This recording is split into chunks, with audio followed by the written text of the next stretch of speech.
Liburan panjang udah selesai, yang pada ikut hidup dan tinggal sama suaminya juga pasti udah pada balik ke rumah suaminya masing-masing ya kan. Jadi dapur sama kegiatan kebunku juga udah menyapa lagi. VOD ini tuh sekaligus menutup rentetan kegiatanku dari Ramadan sampai liburan Lebaran. Bukan kegiatan pertamaku setelah pulang dari rumah emak, tapi ini adalah video pertama yang aku take di rumahnya Mas Bojo lagi setelah liburan panjang Lebaran di rumahnya emak.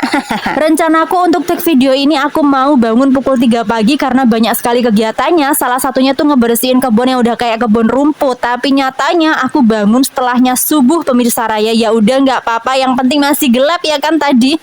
Si paling nggak bisa lihat dapur kotor kayak aku gini, pasti ya langsung serbet sana serbet sini, sapu situ. Pokoknya dapur itu harus bersih walaupun kita sibuk masak. Wajib. Ada yang kayak aku nggak? Biasanya tuh aku mulai masak di dapur sekitar pukul 5 lebih ya pemirsa raya. Tapi karena aku ada jadwal ngebersihin kebun, jadi ya aku awalin dulu lah ya. Yang biasanya setelahnya keluar dari kamar aku langsung ke WC, sekarang langsung tandang dulu di dapur. Nanti lah ya kalau ada sempat baru ke WC. Semua bahan yang rencananya mau aku masak untuk menu hari ini udah aku keluarin. Salah satunya tadi ada tahu, terus sekarang aku potong-potong lele. Untuk lelenya ini udah aku bersihkan sama marinasi kemarin sorenya ya pemirsa raya. Jadi kayak meal prep gitu loh, biar pagi ini tuh aku bener-bener udah satset gitu. Dandang kita tangkringin sembari menunggu minyak untuk menggoreng tahunya tuh panas. Sekarang aku mau menyiapkan bumbu untuk sopnya. Pastinya ada perbedaan dalam bikin sop ya, tapi kalau aku rekomendasi cara bikin sopnya itu kayak gini aja bunda. Bumbunya bawang merah, bawang putih, kemiri sama merica asli yang butiran itu. Jangan pakai lada bubuk karena rasanya pasti bakal beda. Habis itu kalau mau iris daun-daunnya, jangan lupa pangkal-pangkalnya itu disendirikan. Kita iris daunannya aja, daun bawang sama daun seledri. Untuk pangkal seledri, pangkal daun bawangnya itu nanti akan kita geprak sama bumbunya. Ikutin aja videonya sampai habis. Tahu setengah matangnya udah kegoreng, lanjut kita goreng lele. Nah, ini nih digeprak untuk bonggol bawangnya sama bonggol seledrinya. Digeprak sama bumbu yang tadi tuh loh, yang bawang merah, bawang putih, kemiri sama si merica. Masuk ke proses penggorengan lele yang terakhir, aku tinggal aja karena aku mau nyapu ruang tengah yang sekaligus ruang tamu sampai teras. Tolong jangan berpikir aku rajin karena sesapuan kayak gitu tuh bisa aku lakuin 3 hari sekali, bahkan seminggu sekali pemirsa raya. Jangan lupa ya kalau sayur sop itu paling endul bikin sama sambal bawangnya. Tadi udah aku gebyur sama minyak panas untuk sambal bawangnya. Part paling penting dan gak boleh di skip adalah tumis semua bumbu halusnya, bonggol bawang, bonggol seledri, dedaunan sama gubis sampai layu pemirsa raya. Kalau wortelnya itu udah empuk baru masukkan yang udah kita tumis tadi, dan juga campurkan isian lainnya kayak tahu tadi kan aku masukkan juga. Sopnya belum mateng, Saka udah kelaparan. Ya udahlah ya kita kasih makan dulu, padahal belum ada 6:30 ini deh. Perbumbuan duniawinya aku cuma pakai garam, kaldu sama penyedap, dan yang paling penting adalah setengah bungkus bumbu instan bakso, bukan bumbu instan sop ya. Dijamin deh rasanya tuh pasti bakal beda. Cobain. Masak udah selesai, sarapan udah beres, lanjut kita melipir ke kebun. Lihat ya kan udah kayak kebun rumput. Nah biar anakku ini anteng gak kemana-mana, di depan itu udah jalan